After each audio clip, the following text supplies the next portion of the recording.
Bismillahirrahmanirrahim. Assalamualaikum warahmatullahi wabarakatuh. Kita awali silaturahim dan ta'lim kita di subuh yang berkah ini. Semoga Allah berikan kebaikan kepada kita semua, diangkat segala kesulitan dan hal-hal yang tidak baik dari kita. Bi qiraati Ummul Furqan Al-Fatihah. A'udzu billahi minasyaitonir rajim. Bismillahirrahmanirrahim. Alhamdulillahi rabbil alamin arrahmanir rahim maliki yaumiddin. Iyyaka na'budu wa iyyaka nasta'in ihdinas mustaqim. Shiratal ladzina an'amta 'alaihim. Alhamdulillah. Alhamdulillah wassalatu wassalamu ala Rasulillah wa ala alihi wa ashabihi wa mawalah man la nabiyya ba'dahu wa ba'du. Rabbi shrah li sadri wa yassir li amri wahlul 'uqdatam min lisani yafqahu qawli. Para jemaah yang saya muliakan dan dirahmati Allah Subhanahu wa taala, kita lanjutkan kajian kitab Wasaya Rasul kita yang kali ini materinya cukup menarik, apalagi terkait dengan kegiatan setiap akhir tahun yang judulnya adalah tinggalkan apa-apa yang meragukan dirimu, lalu kerjakan hal-hal yang membuat engkau tidak ragu. Bismillahirrahmanirrahim. Anil Hasan bin Ali radhiyallahu anhuma qala hafiztu min Rasulillah sallallahu alaihi wasallam da' ma yuribuka ila ma la yuribuka fa inna sidqa tuma'ninatun wa innal kadhiba raibatun. Rawahu Tirmidzi wa rawahu Ibnu Hibban. Dari sahabat Nabi mulia Hasan bin Ali, berarti anak pertama ya, kan anak kedua Ali Husain ya. Hasan bin Ali, semoga Allah meridhai keduanya, meridhai Ali bin Abi Thalib ayahnya dan meridhai Hasan bin Ali anaknya yang meriwayatkan hadis ini.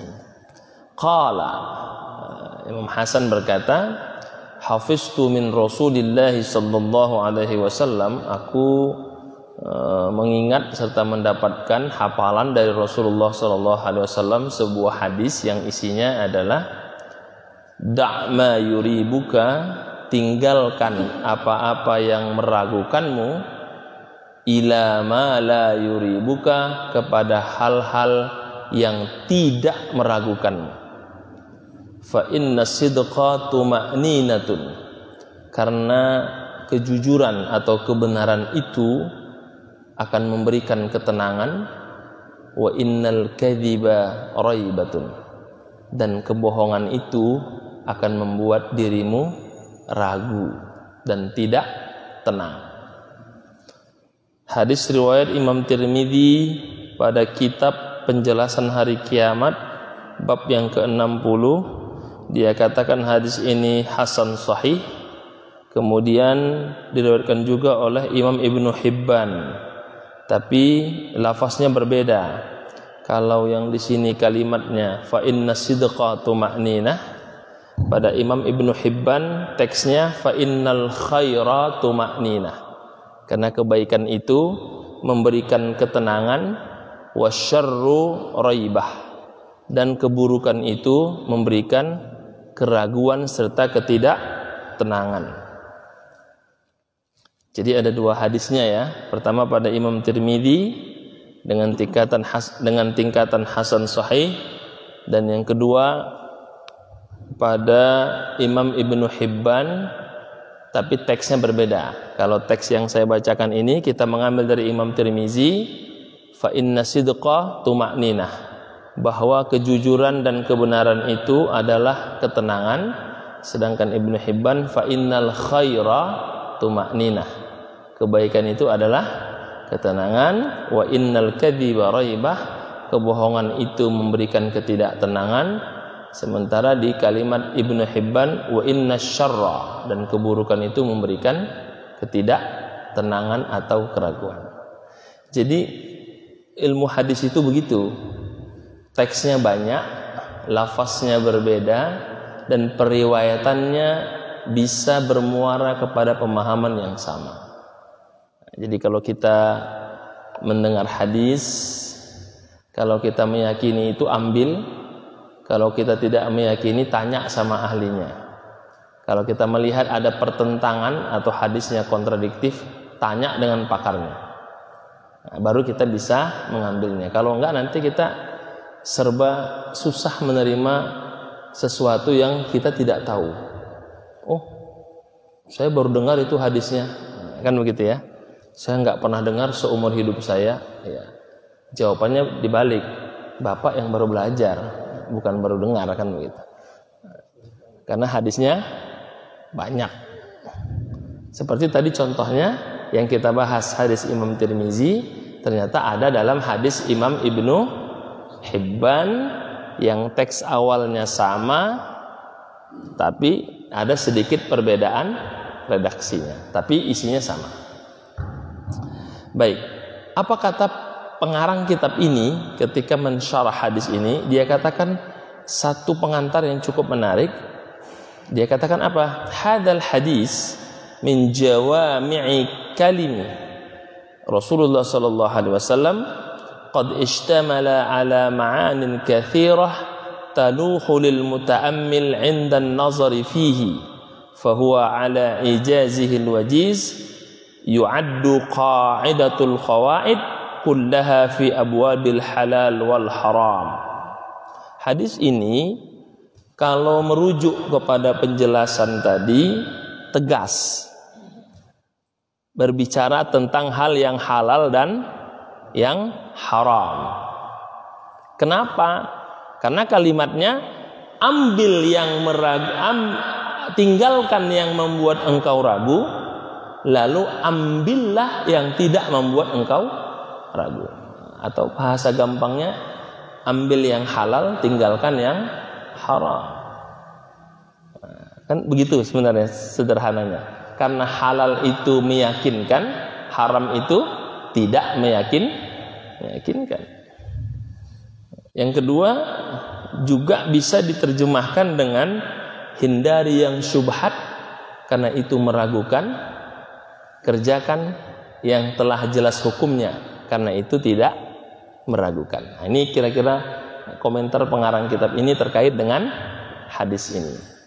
Lalu para ulama menurunkan beberapa kaedah usul fikih terkait dengan hadis ini, yaitu tentang bahwa keraguan itu hanya bisa dihilangkan dengan keyakinan, bahwa keraguan tidak bisa dijadikan sebagai pegangan hukum, bahwa keraguan tidak bisa menghapuskan keyakinan, dan hanya keyakinan yang bisa menghapuskan keraguan.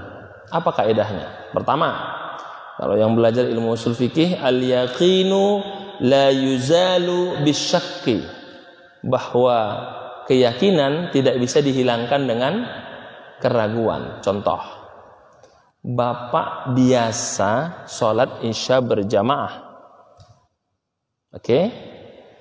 Karena sudah menjadi tradisi, tiba-tiba satu waktu karena Bapak pulang kantor ada kegiatan, tidak ikut berjamaah.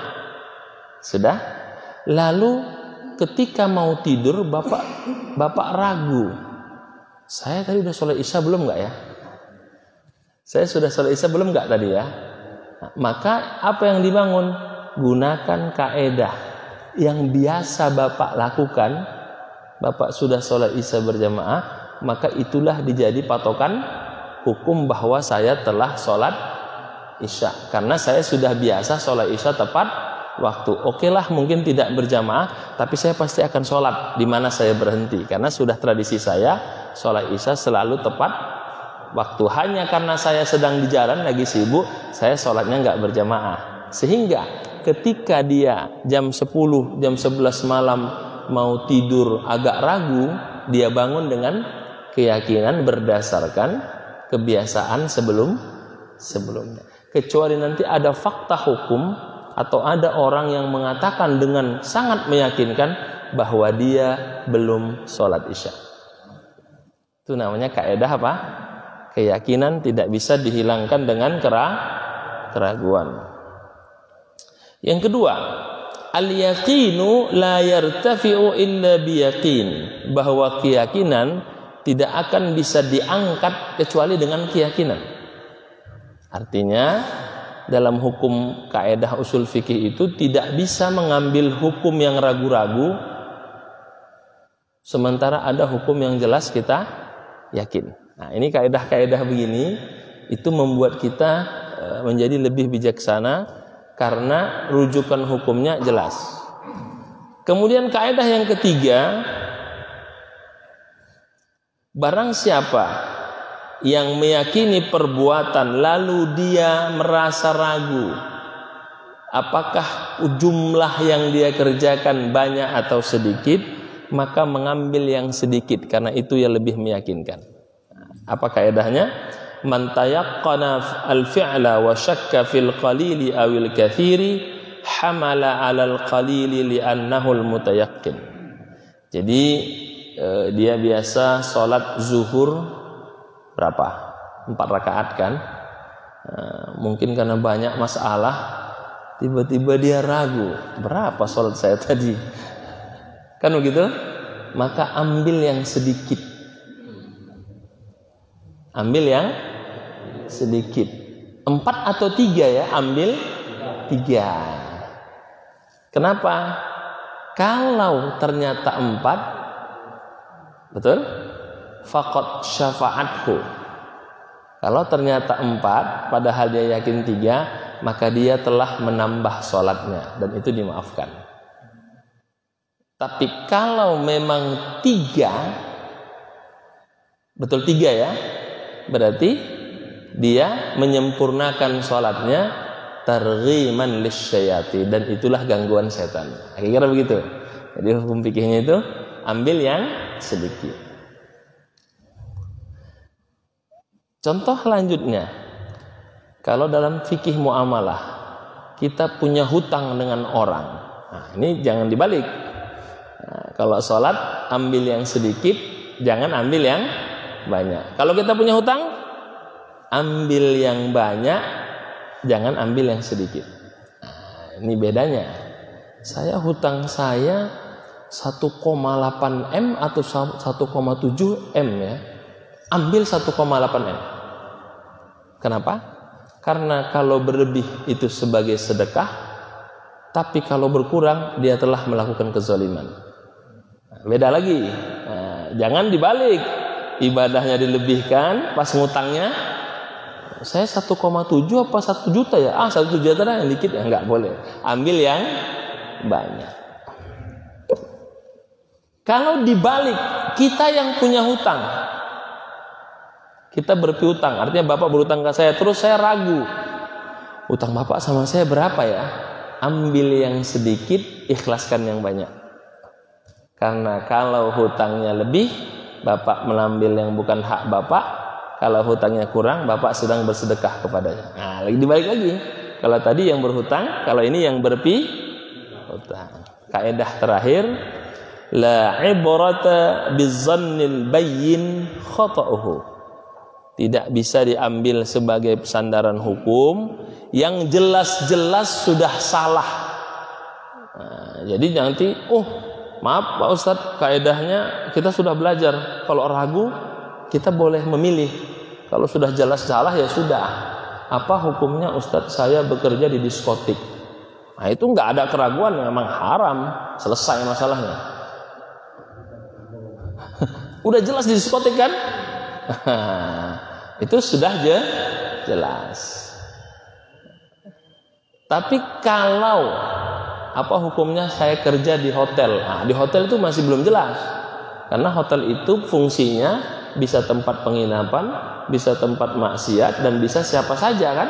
Sehingga dia belum tegas kan begitu. Nah, tapi kalau di diskotik, di bar udah pasti tempat yang nggak benar kan begitu. Jadi jelas harus ditinggal. Jadi la ibarata bizzannil bayyin khata'uhu. Tidak bisa dijadikan pegangan hukum yang telah jelas-jelas salah. Dia datang ke rumah tetangga. tiba-tiba muncul fitnah. Nah, itu masih samar-samar. Karena kenapa? Karena kan namanya dia datang ke rumah tetangga mungkin mau minjem, tiba-tiba ada fitnah.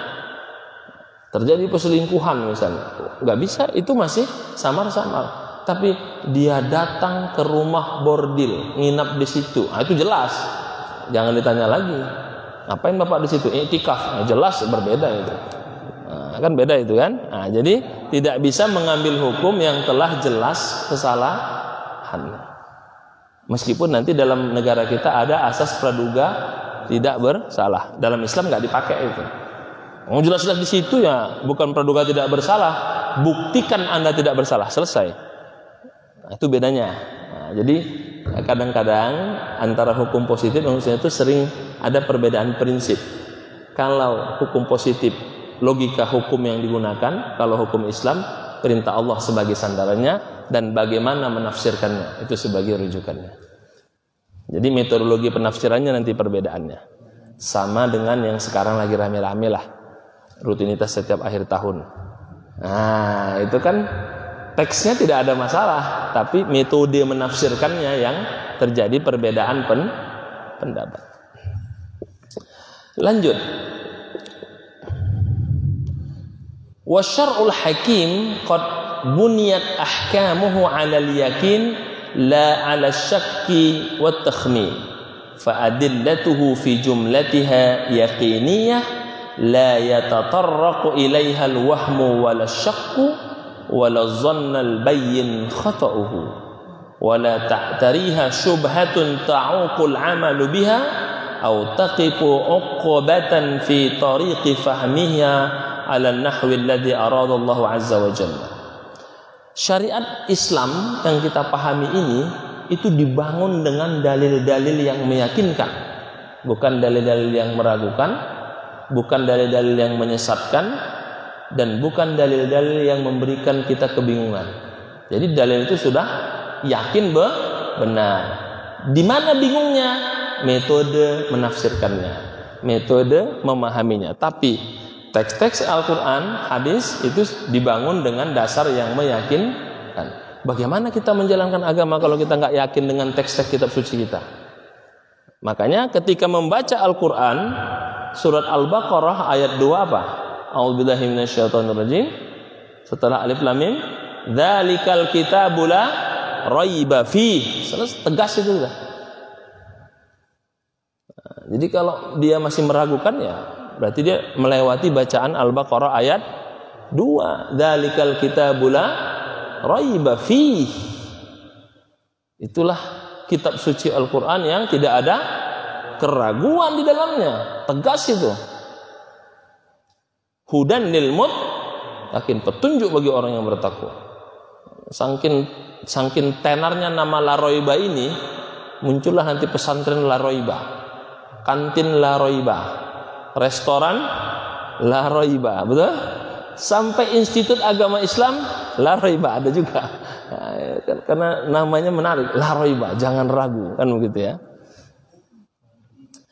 Lalu dikatakan sebagai penutup oleh pengarang kitab ini sebelum menjelaskan teks hadisnya, fal waswasatu kama qala ulamauna khablun fil aqli wa naqsun fid din. Sesuatu yang membuat kita ragu, enggak yakin, itu adalah bagian dari tipu daya syaitan yang akan merusak pikiran kita dan akan mengganggu keikhlasan hati kita.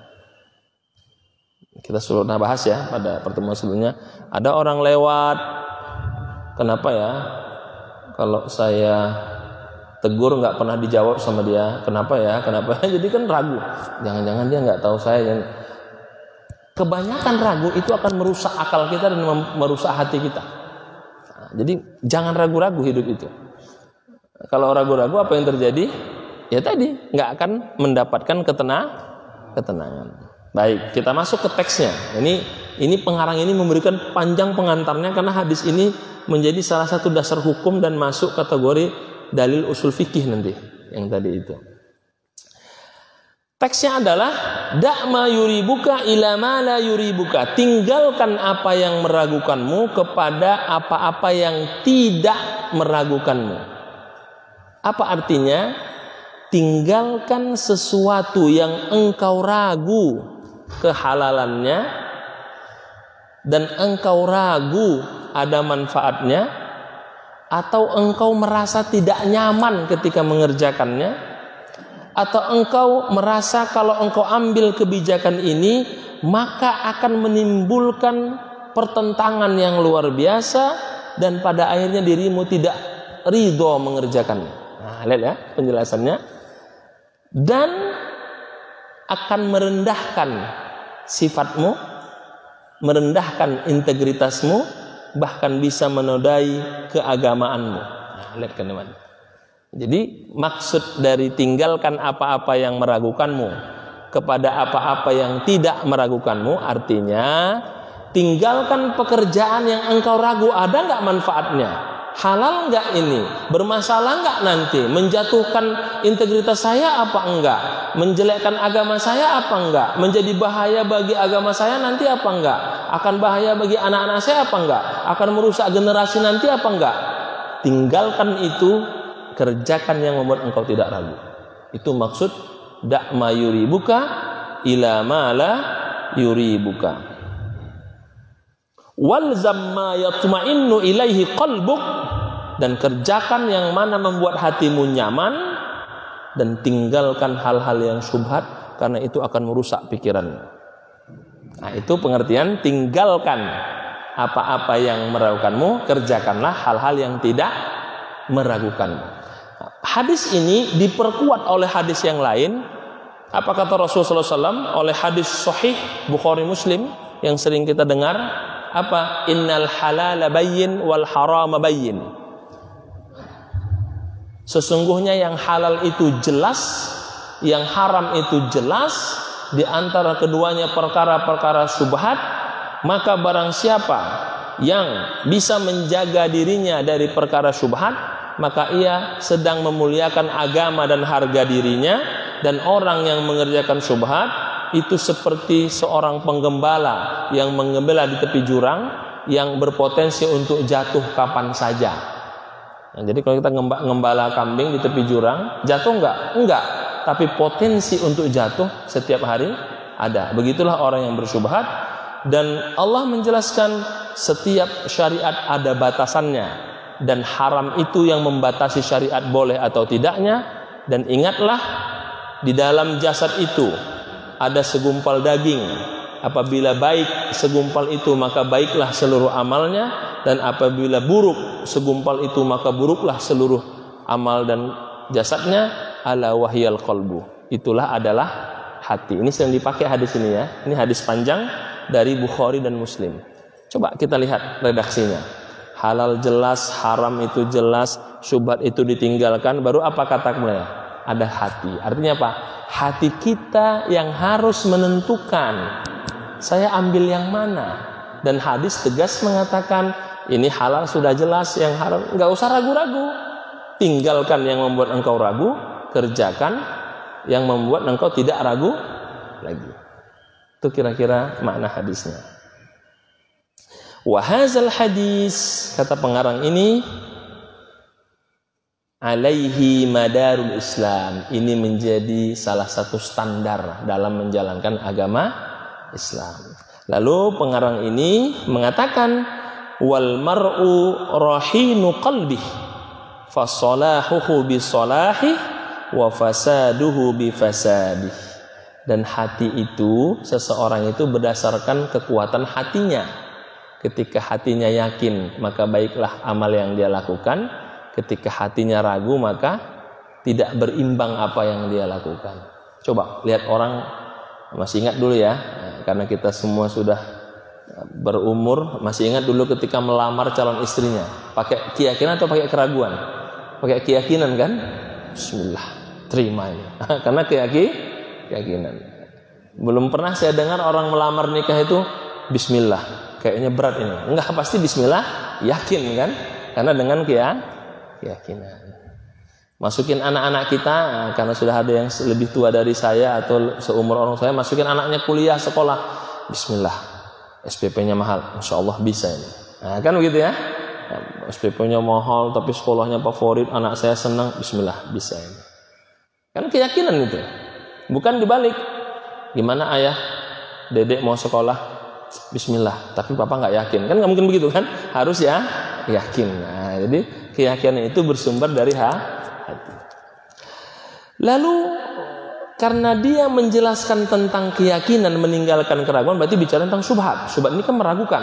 Syubhat itu ada 3. 1, syubhat yang mendekati kepada halal, syubhat yang mendekati kepada haram, syubhat yang di tengah, tidak halal, tidak haram. Bagaimana sikap kita?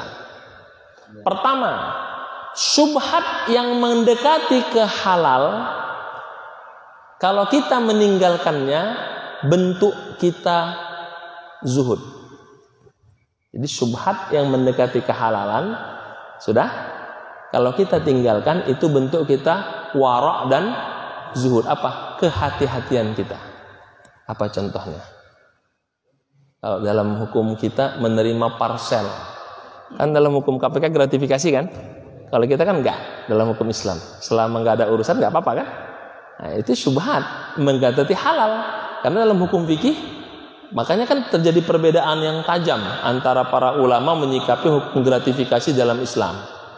Kalau undang-undang jelas, selama dia menjabat, ada hubungannya atau tidak ada hubungannya, nggak boleh kan menerima gratifikasi. Dalam hukum Islam berbeda, selama tidak ada kasus, nggak ada masalah. Nah, jangankan nerima gratifikasi dalam KPK, bertemu saja itu sudah jadi masalah kan? Nah, kalau kita kan nggak, selama bisa dibuktikan nggak ada masalah nggak apa-apa. Nah, itu apa? Syubhat mendekati yang halal. Apalagi syubhat mendekati yang halal. Panitia jatahnya 1 ngambil 2, masuk itu. Atau ada acara jatah sepuh 2. Tanya dulu kepada dia, ini halal nggak? Halal Pak Ustadz, Pak Kiai, baru bawa. Kalau nggak itu syubhat mendekati halal. Karena tradisinya untuk Pak Ustadz sama Pak Kiai ketua DKM jatahnya 2 kan? Nah, itu syubhat mendekati halal itu. Karena kan sudah dihitung jumlah itu pasti 1. Makanya saya tapi bertanyanya memang jangan terlalu serius. Dikasih 2. Ini halal nggak? Syubhat nih. Nanti tersinggung dia. Dengan senyum. Ini 2 ya? Berarti jatahnya halal ya? Jadi ditanya begitu. Karena pasti itu halal. Kenapa? Karena sudah diniatkan. Hanya ustaz-ustaz itu badannya gede semua. Karena dikasih berkat itu 2, 3, nggak pernah 1. Kalau diterima 1, ustaz ini sombong. 2 ustaz biar barokah. 3, makanya gede-gede semua badannya. Nah, makan dikit bermasalah, harus dimakan semuanya kan. Saya nggak bisa makan, ini badan saya udah gede. Nah, sekali-sekali Pak Ustaz. Semua masjid sekali-sekali, ya, jadi banyak ini. Ya, ini sederhana ini. Syubhat mendekati halal. Jatah acara pengajian 1 ngambil 2. Itu harus ditanya ya. Baik. Yang kedua, syubhat mendekati haram. Ini lebih baik ditinggalkan. Nah, inilah tadi hadis tadi. Mendekati haram berarti apa? Seperti di tepi jurang, memang tidak jatuh, tapi setiap hari potensi jantungannya mau jatuh ada. Kira-kira begitu. Itu namanya syubhat mendekati haram, maka meninggalkannya jauh lebih baik. Kalau tadi meninggalkannya bentuk kehati-hatian. Yang terakhir, syubhat di tengah, enggak halal, enggak haram. Nah, disinilah kita mengambil sikap. Kalau kita lebih yakin ke yang halal, ya kerjakan. Kalau kita ragu-ragu, tinggalkan. Nah, ini sekarang yang lagi rame, hukum mengucapkan selamat Natal ini. Nah, ini kan syubhatnya di tengah. Kenapa? 2 pendapat mempunyai dalil yang sama. Dalilnya sama-sama kuat. Yang satu mengatakan ini akan merusak akidah. Yang satu lagi mengatakan enggak, akidah saya biasa-biasa aja. Itu kan menggunakan kaidah itu. Nah, maka itu syubhatnya di tengah itu. Nah, yang paling aman apa? Kita tinggalkan. Karena kita merasa ragu. Tapi yang punya kepentingan karena dia mungkin pejabat publik, nah, disitulah sebagai ulama membolehkan dilakukan karena dia pejabat publik yang sifatnya merangkul semua orang. Itu pun kalau memang terpaksa. Kalau enggak ya jangan. Misalnya ketua DKM, kurang kerjaan itu namanya, kan begitu kan? Nah, itu syubhat yang di tengah-tengah. Tapi itu menurut pemahaman saya. Silahkan mungkin berbeda, tapi setelah melihat dalilnya memang sama-sama kuat dan adu argumennya kuat. Dan fatwanya pun baik dunia maupun nasional sama-sama kuat. Pakai Al-Quran, sama-sama pakai Al-Quran. Pakai hadis, sama-sama pakai hadis. Kan gitu? Dan sama-sama kuat argumentasinya. Sehingga MUI fatwanya kan nggak mengeluarkan itu. Fatwanya apa? Menggunakan atribut kan begitu ya. Nah, tapi langsung mengatakan itu enggak. Argumentasinya sama-sama kuat. Nah, itu menurut saya syubhatnya di tengah. Tinggal kita mana yang cenderung. Kalau kita merasa yakin berarti ambil halalnya. Kalau nggak yakin berarti tinggal. Kenapa lanjutan hadis ini fa inna sidqa tuma'ninah wa innal kaziba raiba. Lagi-lagi masalah hati. Karena kebenaran, kejujuran hati nurani itu akan membawa ketenangan. Dan kalau kebohongan atau kamuflase itu akan membawa ketidaktenangan. Nanti kelihatan. Kenapa saya bisa katakan hadis ini menjadi salah satu contoh saya setiap memberikan renungan akhir tahun. Biasanya orang-orang yang sudah pensiun pakai hadis ini. Kalau dipikir-pikir Pak Ustadz, dulu saya memang banyak syubhat. Ngaku dia yang pejabat yang udah pensiun ya. Kalau dipikir-pikir memang saya banyak syubhatnya Pak Ustadz. Oh kenapa Pak? Iya kan jam kantornya masuk jam 8 pulang jam 4. Saya datang 8:30 Pak Ustadz. Itu kan setengah jam tuh kan lewat kan. Tapi Pak Ustadz saya pulangnya jam 5. Kan kebayar tuh. Itu kan masuk itu. Ragu-ragu dia kan. Memang jam 4 tapi kadang-kadang saya pulang Ustadz jam 6. Berarti kan saya telah sedekah 2 jam. Berarti kalau saya telat jam 10 udah kebayar. Gitu ya. Nah, itu gitu-gitu kan nanti kalau sudah pensiun biasanya. Kalau belum pensiun enggak biasanya ya. Udah pensiun, udah ibadah tenang. Tiba-tiba dengar ceramah, kena di hati. Pulang ke Menung. Bapak kenapa ke Menung kata ibunya? Iya mah. Kayaknya dulu banyak syubhatnya. Itu ya. Fa inna sidqa tuma'ninah, karena kejujuran hati dan kebenaran itu akan mendatangkan ketenangan. Wa innal kaziba raibah, sesuatu yang kamu pelase, kita mencari pembenaran. Kalau nanti sudah lagi sendiri merenung, itu akan mendatangkan ketidaknyamanan. Dan disinilah pentingnya seseorang itu mengambil sikap. Kalau saya sudah yakin, bismillah. Keyakinan itulah yang akan mensugesti dia bisa berhasil. Dan kalau sudah ragu, maka jangan maju. Karena ragu itu nanti akan membuat kita saling menyalahkan. Kita pergi enggak ya? Gimana mah? Gimana ya? Gimana Pak? Gimana ya? Sudah kita pergi. Tiba-tiba macet. Kan sudah mama bilang tadi jangan pergi. Betul kan? Karena sudah ragu. Ragu kan? Kan sudah mama bilang tadi belok kanan, papa sih belok kiri jadi macet. Gitu ya. Nah, jadi diyakinkan fa iza azamta fatawakkal Allah. Sudah yakin? Bismillah. Macet enggak apa karena sudah ya yakin. Jadi hadis ini mengajak kita ambillah sesuatu yang membuat engkau yakin, lalu tinggalkan hal-hal yang membuat engkau tidak yakin, karena agama kita dibangun dengan keyakinan, bukan dengan keraguan.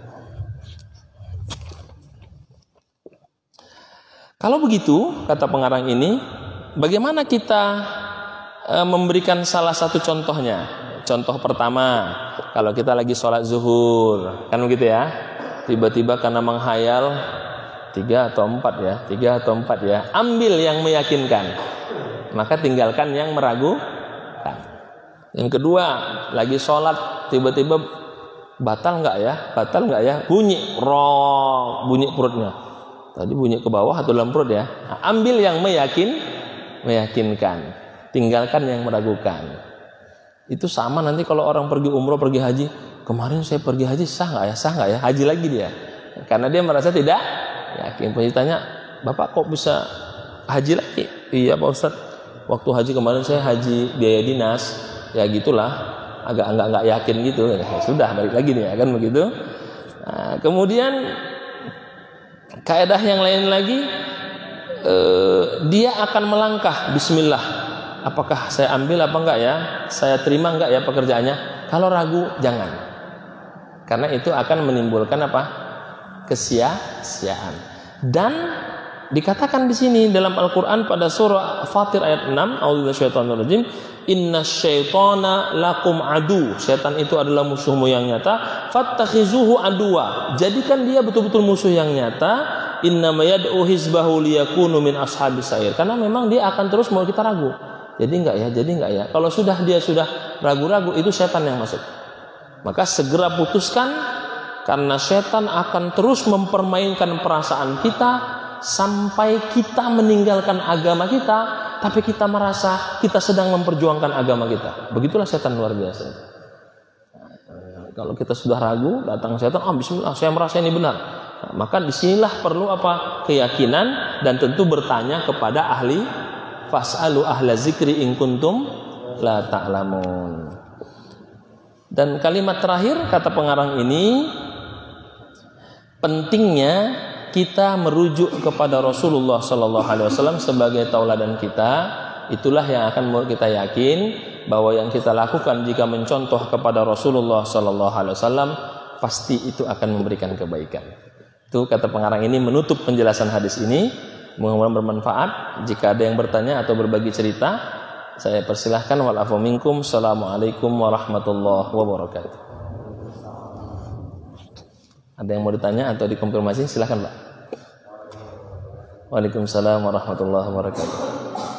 Yang ucapan Natal tadi kan ya, sudah menggunakan fatwa Hanafi bahwa tidak boleh mengucapkan pemakaman. Ya. Nah kalau yang satu lagi dengan gimana Ustaz? Baik. Begini Pak.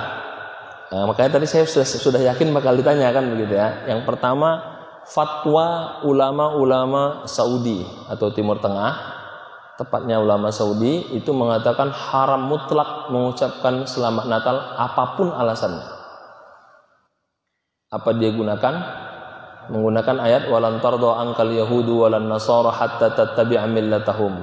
Dan hadis yang kedua, sedikit demi sedikit engkau akan mengikuti mereka sampai masuk ke lubang biawak pun engkau akan ikuti. Itu hadisnya yang sangat terkenal itu. Itu yang pertama kan? Kedua, fatwa ulama Al-Azhar Mesir mengatakan boleh mengucapkan selamat Natal tadi karena dia menggunakan ayat Al-Quran surah Al-Mumtahanah, la yanhakumullah, Allah tidak melarang engkau untuk berbuat kepada sesamamu karena itu hanya ucapan yang tidak masuk ke hatimu. Dan hadis yang kedua dikatakan berbuat baik kepada orang yang bukan muslim bagian daripada ibadah selama tidak mengganggu keyakinannya. Sudah, hadis yang ketiga bahwa Rasulullah Sallallahu Alaihi Wasallam itu mengucapkan selamat kepada orang Yahudi dalam terkaitnya ucapan sebagai bagian dari komunikasi bersama. Nah, dua pendapat ini itu baiklah. Kalau Indonesia kan itu terakhir ya, nanti saya komentari. MUI itu kan terakhir ya. Dua pendapat besar ini dicoba analisa oleh bagi ulama. Ternyata memang ada perbedaan prinsip. Kenapa? Saudi itu kenapa tegas mengatakan tidak? Karena memang negaranya murni Islam. Saudi itu kan murni Islam. Jadi Rasul datang, memang kota Mekah Madinah itu memang murni Islam sehingga pendapatnya pure, tidak boleh. Nah, sementara Mesir ini kan dia bukan Islam aslinya, negara Fir'aun. Datang Islam, dia mengadakan apa? Pendekatan masuk ke dalam budaya mereka sedikit demi sedikit, dan dia pernah dikuasai Syiah. Jadi pergolakannya banyak. Buktinya apa? Patung Sphinx tidak dihancurkan, piramid tidak dihancurkan, karena memang dia bukan negara Islam. Sehingga toleransinya terhadap yang lain itu terbangun. Nah, jadi ternyata oleh analisa dua ulama itu bukan salah fatwanya, tapi memang kondisi masyarakatnya tidak sama. Yang satu memang pure, memang Islam sejak awal dari masa Rasul. Kalau ini dia aslinya bukan negara Islam. Buktinya apa? Patung Sphinx, patung piramid nggak dihancurkan. bagian dari budayanya, kan begitu. Nah, jadi itu masuk ke Indonesia mengambil titik tengah. Fatwanya kan tidak boleh merayakan Natal menggunakan atribut karena itu bagian dari ibadah, kan begitu kan, itu fatwanya. Tapi fatwa mengucapkan tidak ada fatwa MUI-nya. Kenapa? Tadi itu karena melihat toleransi beragama itu tidak mengganggu karena tidak merusak akidah, dan belum ada penelitian ilmiah atau fakta ilmiah orang mengucapkan selamat Natal semuanya pindah agama. Belum ada. Kenapa? Karena memang belum ada fakta ilmiah mengatakan mengucapkan itu membuat orang pindah agama. Saya berikan contoh. Siapa yang suka nyanyi lagu-lagu ya Thaibah, lagu-lagu ya Ali, ya Hasan? Pernah dengar kan? Saya pernah tanya, itu kan lagu-lagu Syiah itu. Tapi ketika ditanya, Bapak tahu itu Syiah? Enggak Ustaz, seneng aja lagunya. Saya kasih tahu contoh lagu ini. Ini lagu ini sering dipakai ini. Ya Zahra tentang Fatimah ya. Kemudian yang kedua, inna fil jannati nahram min laban li aliyin wa husainin wa hasan. Itu ada selawatnya. Tahu Ibu tahu itu artinya? Enggak Pak Ustaz. Enak aja, seru aja artinya. Ternyata itu artinya di surga nanti itu ada kolam susu yang hanya diperuntukkan untuk Ali, Hasan dan Husain. Udah, yang lain nggak dapat. Nah, itu kan Syiah banget itu teksnya itu. Tapi kita nggak sadar, sehingga ulama sepakat Syiah itu ada 3. Syiah akidahnya itu yang ditolak dengan keras.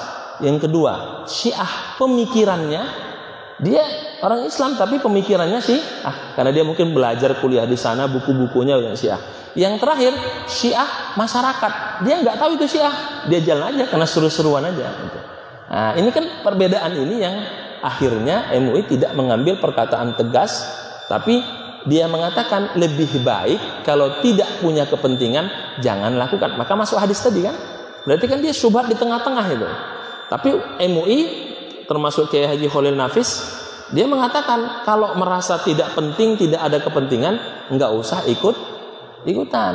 Tapi bagi yang punya kepentingan, dia kepala perusahaan, dia ketua RW, kan begitu ya, karena dia harus mengamankan, silakan, karena itu bagian dari masyarakat yang heterogen. Kan begitu ambilnya pendapat ini. Dia tidak mengatakan boleh, tapi yang punya kepentingan silahkan. Terakhir pendapat Yusuf Qaradawi. Tahu Yusuf Qaradawi, ulama besar Islam, ketua ulama dunia. Apa kata Yusuf Qaradawi? Dulu aku sepakat mengatakan ucapan itu haram dilakukan. Itu Yusuf Qaradawi. Tapi dalam perkembangannya, dengan melihat semakin majemuknya masyarakat, maka aku tidak melarang jika memang ada kepentingannya. Tapi jika tidak, maka lebih baik jangan. Nah, makanya yang paling aman adalah jika kita merasa tidak ada kepentingan sama sekali, maka jangan lakukan itu. Masih ada cara lain yang lebih baik. Nah, ini kan perdebatan tiap tahun ribut aja masalah ini. Dan fatwanya sama-sama kuat. Nah, kalau ditanya, tapi Pak Ustadz secara akal saya kayaknya cocok ini, itu secara akal Bapak, kan begitu masalahnya kan. Nah, karena kita sekarang itu gampang sekali menggunakan akal. Nggak masuk akal Ustadz. Coba tanya hati nurani kita. Tidak ada yang bisa tahu hati nurani kita kecuali Allah Subhanahu wa taala. Kita kan sering, Bapak begini, iya. Coba Bapak tanya hati Bapak, merasa salah nggak Bapak? Kok dia bilangnya enggak, saya nggak merasa salah. Mau bilang apa kita? Karena hati dia yang tahu ya. Nah, tapi hukum dari itu kita berikan, kita sampaikan. Nah, itu menurut pendapat ini, Pak Sekar tadi ya, subhatnya di tengah, subhat baina-baina. Jadi halal enggak, haram enggak di tengah. Nah, maka kita yakin itu halal, maka lakukan. Tadi pendapatnya jika punya kepentingan, fatwanya ada, ulama Azhar di situ, para pemimpin tokoh agama mengambil itu, tapi ulama kontemporer kebanyakan. Sedangkan yang di sini mengatakan haram, tinggalkan. Nah, jadi kata tengah yang paling aman, jika tidak punya kepentingan, jangan lakukan. Tapi jika punya kepentingan, silahkan, tapi dengan tidak melanggar batasan-batasan syariat. Itu terakhir pendapat Kiai Haji Khalil Nafis itu, terkait mengomentari tentang ucapan Natal itu. Dan setiap tahun, dari pertama sekali saya sampai dari Indonesia, dari Mesir dulu, itu terus dibahas itu. Tidak ditemukan, karena sama-sama menggunakan pandangan dan kedalaman yang sangat kuat. Kira-kira begitu Pak. Itu penjelasan syubhat yang sebenarnya di tengah. Nah, tinggal kita mengambil. Bapak punya kepentingan nggak ngucapin? Oh, saya punya teman kerja tetangga. Ya silakan. Yang penting hati Bapak tidak ada terpaut kan begitu. Nah, karena dia mungkin ngantar juga ngucapin. Nah, yang penting jangan ikut ritual ibadahnya kan begitu. Tapi yang satu lagi, saya kompleksnya muslim semua. Ngapain ngucapin? Nggak ada kepentingannya. Itu jalan tengah. Tapi tapi Pak Ustadz saya merasa nggak tenang karena ini kan masalah agama. Berarti saya mengakui kelahiran Isa, mengakui ini. Nah, agama itu pada akhirnya apa? Silahkan tanya diri masing-masing. Itulah agama terakhirnya.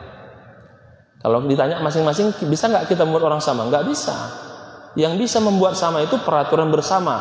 Tapi masalah ibadah kembali kepada masing-masing, keyakinan masing-masing. Itu sama dengan nanti kalau sholat subuh pakai kunut apa enggak? Sama-sama kuat hadisnya, sama-sama tegas hadisnya ada. Yang enggak kunut ada pendapatnya, yang kunut ada hadisnya. Tapi apakah dengan dua perbedaan ini membuat kita tidak subuh? Kan enggak kan? Nah itu yang dijaga tadi. Jadi lihat maslahatnya. Tapi lagi-lagi pendapat yang saya ucapkan ini juga tidak semua sepakat. Sama pengarang kitab ini dikatakan syubhat di tengah itu. Nah, maka apa? Hadis tadi. Ambil yang membuat engkau tidak ragu dan tinggalkan yang membuat engkau ragu. Bapak tinggal tanya. Setelah mendengar pendapat Ustadz tadi, saya baca di YouTube, saya kayaknya nggak mau ngucapin. Sudah silahkan. Selesaikan urusannya. Tapi Bapak tidak boleh mengatakan dia ngucapin, berarti dia masuk neraka. Itu yang nggak boleh itu. Yang penting dalilnya sudah ada. Oh, saya pakai hadis tadi. Saya kayaknya nggak yakin ini. Ya sudah, jangan kerjakan, jangan ucapkan, tapi jangan menyalahkan orang yang mengambil pendapat beda karena dia punya landasan dalil. Nah, kita sekarang ini belum siap menerima orang berbeda kalau dia punya dalil. Yang boleh itu kita marah kalau dia nggak punya dalil. Kenapa Pak lakukan itu? Ya terserah saya. Nah, itu baru bermasalah itu. Nah, terserah saya. Nah, tapi kalau ada dalilnya, ada landasan hukumnya, kita hormati itu. Nanti dia akan bertanggung jawab itu di hadapan Allah Subhanahu wa taala. Kalau dia salah, nanti Allah akan menghisapnya kan begitu? Kalau dia benar, ya nanti juga Allah akan menghisapnya. Ada kalimat mengatakan begini. Kalau benar akan dihisap, kalau salah akan diazab. Udah tinggal milih saja. Jadi semua yang kita lakukan ini pilihannya dua. Kalau benar akan dihisap, kalau salah akan diazab. Tapi yang memastikan kita salah atau benar tidak ada, hanya Allah Subhanahu wa taala. Jadi begitu cara mengambilnya. Itu penjelasan ini bisa jadi berbeda, bisa jadi tidak sesuai. Ya, kembali lagi tadi, ambil yang membuat Bapak tidak ragu, tinggalkan yang membuat Bapak ragu. Kita akan kembali ke teks hadis ini. Begitu Pak. Allah alam bisawab. Cukup Pak? Ada lagi mau ditambahkan? Silakan. Silakan Pak. Ya. Waalaikumsalam warahmatullahi wabarakatuh. Perkembangan sekarang ini ada kelompok sebelah itu Iya. menyampaikan fatwa-fatwa yang justru membuat resah masyarakat Indonesia. Ya. Dan mereka punya media gitu. Nah, kadang-kadang sering itu. Ya. Justru bertentangan si fatwanya itu dengan kesepakatan ulama sedunia, bukan manusia dunia saja. Ya. Nah, ini terjadi. Contohnya gimana itu Pak? Yang fatwa ulama sedunia? Contohnya Pak memfatwakan bahwa yang sederhana gitu ya, bahwa kotoran kucing itu ya tidak benar keseharian kita. Ya. Onani pada waktu Ramadan itu puasa boleh, itu luar biasa, membuat resah. Dan sering menuju kelompok lain itu tidak sesuai dengan sunnah dan Al-Quran. Nah, setiap dalil-dalil yang digunakan itu, dia katakan itu ilmu soal dan menuju ke Al-Bani. Katakan kalau saya baca dan gunakan dari beberapa buku fatwa, saya ini bukan dan ini mudah sekali dan menyalahkan orang lain. Sedangkan sebuah hadis itu soal satu itu kan hasil ijtihad. Iya. Ini ada soal-soal gitu. Nah ini kira-kira menyikapi seperti apa? Iya. Karena sering di masyarakat itu juga artinya kan terjadi. Betul. Pertanyaannya saya kira ini pertanyaannya the point ya, karena ini pertanyaan yang memang lagi rame di negara kita dan lagi perang YouTube antar YouTube biasanya ya. Saya begini saja, sebelum menjawab itu saya berikan ilustrasi yang sederhana. Bapak kalau ke pasar nggak tahu harga pasaran, bingung nggak beli barang? Bingung nggak Pak? Saya tanya ke Bapak, Bapak mau ke pasar nggak tahu harga pasaran, beli barang bingung nggak? Bingung. Bapak manggil tukang urut ke rumah, nggak tahu berapa mau dibayar, bingung nggak mau bayar berapa? Dikasih kedikitan takut dia marah, dikasih kebanyakan takut kita nggak ikhlas, kan begitu? Bener kan? Nah, jadi masalahnya di mana itu Pak? Masalahnya adalah di ilmu. Bagaimana menyikapinya? Perbanyak nambah ilmu. Perbanyak nambah ilmu. Ada orang ahli hadis sampai dia profesor doktor, dia butuh 20 tahun untuk bisa hadis. Masa dengan ikut pelatihan seminggu bersanad langsung bisa nyalahkan orang yang 20 tahun kuliah hadis? Kan nggak sesuai. Ada orang baru ikut tukang perumahan elit 1 bulan. Masa ngalahkan tukang yang sudah 20 tahun dari lahir bayi dia sudah tukang, kan gitu kan? Nah, kan itu perlu diuji. Nah, jadi solusinya adalah perbanyak ilmu. Semakin kita banyak ilmu dan banyak pengetahuan, maka kita akan bisa semakin berhati-hati. Bapak masuk pasar sudah tahu harga pasaran, gampang nggak nawar barangnya? Berapa ini? Pasti Bapak akan tawar dengan harga pasaran. Dapat murah, alhamdulillah. Kalau nggak tahu, jadi masalah. Jadi pertama, perbanyak ilmu, pertama wawasan. Yang kedua, tidak ada dalam agama apapun alasannya memaksa orang lain. Apapun alasannya. Bapak nggak sholat. Apakah Nabi memaksa umatnya? Enggak, dia hanya katakan, kalau ada yang nggak sholat, aku berniat akan membakar rumahnya. Tapi pernahkah masa Nabi membakar rumah sahabat? Enggak pernah. Tapi hanya bentuk saking luar biasanya sampai Nabi berniat ingin membakar rumah. Ya, tapi pernah nggak ada sejarah Rasul membakar Nabi? Enggak. Jadi dipahaminya berbeda. Yang ketiga, kalau dia sudah berpendapat dengan pendapatnya dan dia yakin masuk hadis ini, silakan.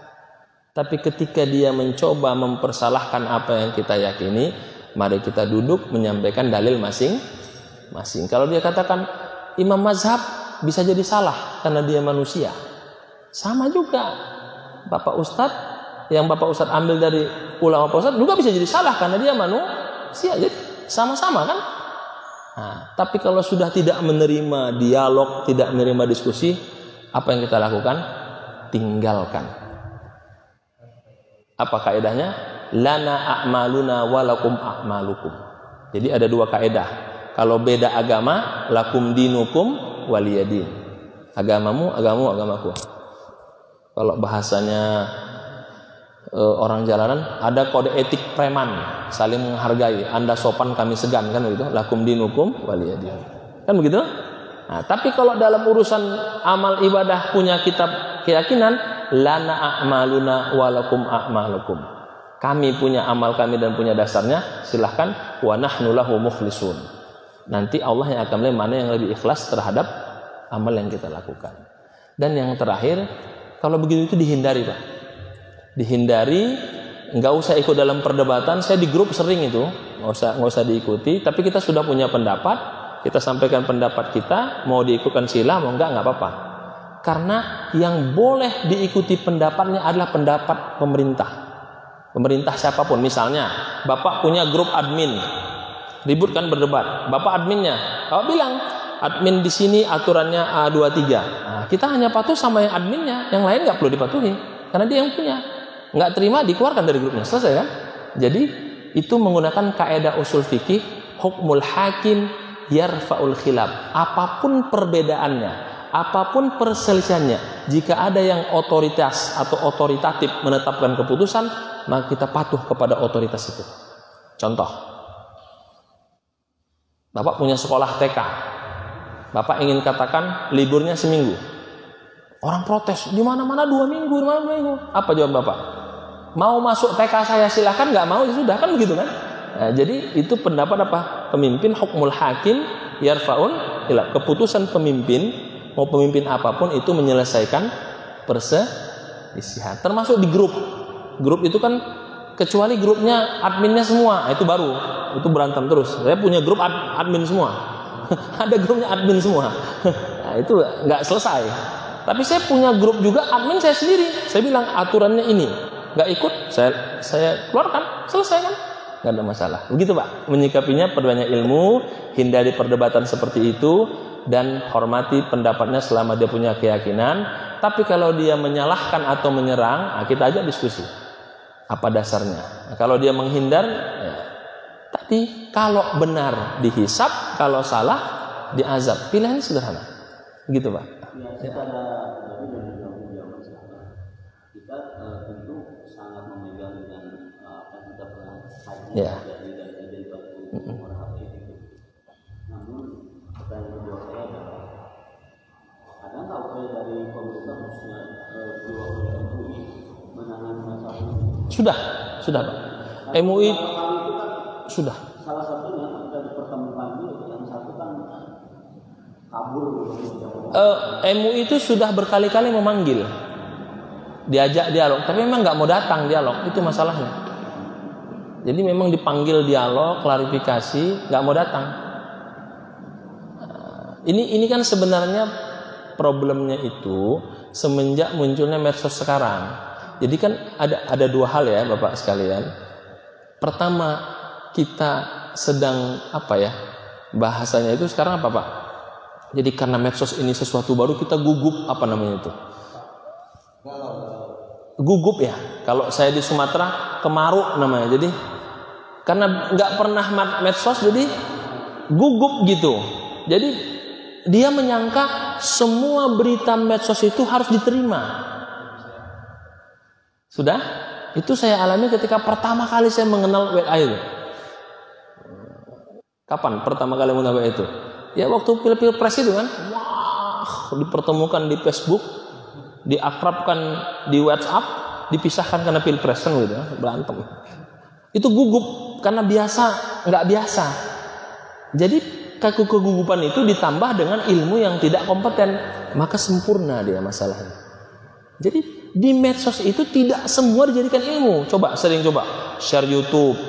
Ini adalah orang Yahudi, di share YouTube-nya. Padahal itu videonya mungkin ada dipotong, ada diedit. Nah, kita mengalami kegugupan itu. Saya termasuk orang yang berapa kali share meninggal B.J. Habibie. Saya 3 kali salah itu. Karena saya masuk grup itu, grup para ustadz yang saya yakin ustadz itu nggak mungkin bohong gitu. Dia share meninggal Pak Ustadz B.J. Habibie. Saya share. Ternyata belum. Masya Allah. Padahal itu orang saya yakin orang nggak mungkin bohong gitu. Saya tanya, dari mana antum dapat? Dari orang lain juga. Salah satu. Yang kedua, kisah Hamzah Has. Hamzah Has meninggal, saya share juga. Sejak itu saya sangat hati-hati. Memastikan dulu, baru saya berani share. Nah, berarti apa masalahnya? Kita gugup, belum terbiasa. Kedua, ilmu kita belum siap, dan kita nggak punya gini. Datang informasi, harusnya kita buka Google, benar nggak info ini? Cek. Nah, kita nggak terbiasa, kita langsung terima, ambil, karena kita lagi gugup. Atau contoh yang paling lucu begini, Bapak kalau dengar berita kematian tiap hari ada nggak yang meninggal? Ada nggak tiap hari? Kalau dulu tiap hari nggak dapat informasi meninggal. Paling nanti minggu depan, si fulan meninggal minggu lalu kan? Karena kan kita dulu baca koran ya, betul? Atau baca email 1 hari baru ketemu meninggal. Kalau sekarang per detik, ada grup saya itu setiap menit ada info meninggal. Entah meninggal di India, meninggal di sana, meninggal di sana. Apa kata Pak Ustadz? Apakah kita mau kiamat? Setiap hari ada yang meninggal katanya. Nah, itu karena dia gugup lihat medsos itu. Biasa aja, dari dulu juga banyak meninggal, cuman dulu nggak terekspos. Oke?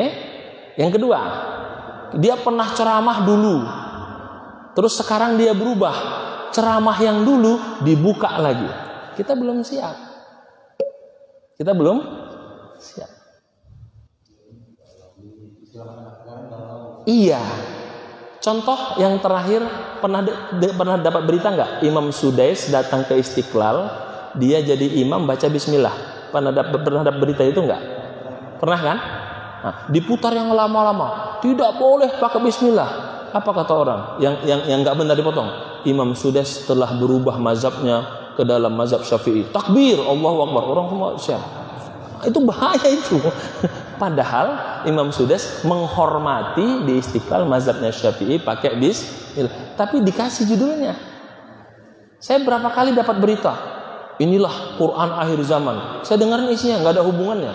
Nah, kadang-kadang kita itu tidak pernah, kadang-kadang nggak punya waktu ngecek berita, hanya lihat judulnya saja kan. Nanti kok udah terpojok, kenapa nggak cek dulu? Oh iya Pak, nggak ada paket kota, pasti itu yang terakhir ujungnya, atau nggak sempet gitu. Nah, kita sekarang masuk di masa-masa itu, masa-masa yang sulit untuk punya waktu untuk mengecek, membaca lebih dalam. Orang dulu kelebihannya itu biasanya nggak begitu. Ada info, benar nggak? Ntar saya cek dulu. Orang dulu begitu, kalau sekarang nggak, dapat langsung share. Grup saya itu grup orang-orang yang kalau saya ceritakan, karena grup para asal itu kapasitas ilmiah, tapi tetap aja masih ada lolos itu. Berita meninggal, berita ini, pas dibuka, bukan itu maksudnya. Didengarkan, oh bukan itu. Ada yang ditimpa, ada yang dibalik. Telah muncul agama baru, hati-hati. Telah muncul Quran palsu. Pas dicek ke lapangannya, itu kejadian 15 tahun yang lalu. Pembakaran Quran, itu kejadian di Bosnia. Jadi itu bisa digabung. Inilah yang harus kita antisipasi. Dengan apa? Menambah ilmu. Dan saya termasuk orang yang tidak sepakat ya kepada jamaah. Kalaupun kita tidak setuju, kita menggunakan meme atau emoticon mengejek orang. Saya tidak setuju itu. Kan sekarang lagi ada meme pendapat aliran ini digabung jadi parodi, dikasih candaan. Ini ulama, ini ustadz, nanti penutupnya dikasih kasino indro. Kan itu enggak. Menurut saya itu tidak beradab. Nggak ada gunanya begitu-begitu. Terus ini mengatakan ini bid'ah, langsung telah muncul rokok bid'ah. Menurut saya itu tidak beradab. Kita tetap gunakan jalur keilmuan para nabi. Kalau salah kita jawab dengan ilmiah. Kalau tidak mau ya sudah, bagimu amal ibadah, bagiku amal ibadahku, selesai. Jadi tidak masalah. Cukup rumus kita. Kalau benar akan dihisab, kalau salah akan diazab. Dan hadis hari ini, kalau ragu tinggalkan. Kalau yakin, kerjakan. Saya kira begitu Pak ya. Mudah-mudahan bermanfaat dan mudah-mudahan kita diberikan keyakinan insya Allah. Dan Allah berikan kita barokah dan kita bisa sama-sama bersatu. Apapun yang kita lakukan, Allah akan meminta pertanggung jawabannya. Walhamdulillahirabbil alamin. Subhanakallahumma bihamdika asyhadu an la ilaha illa anta astaghfiruka wa atubu ilaik. Assalamualaikum warahmatullahi wabarakatuh.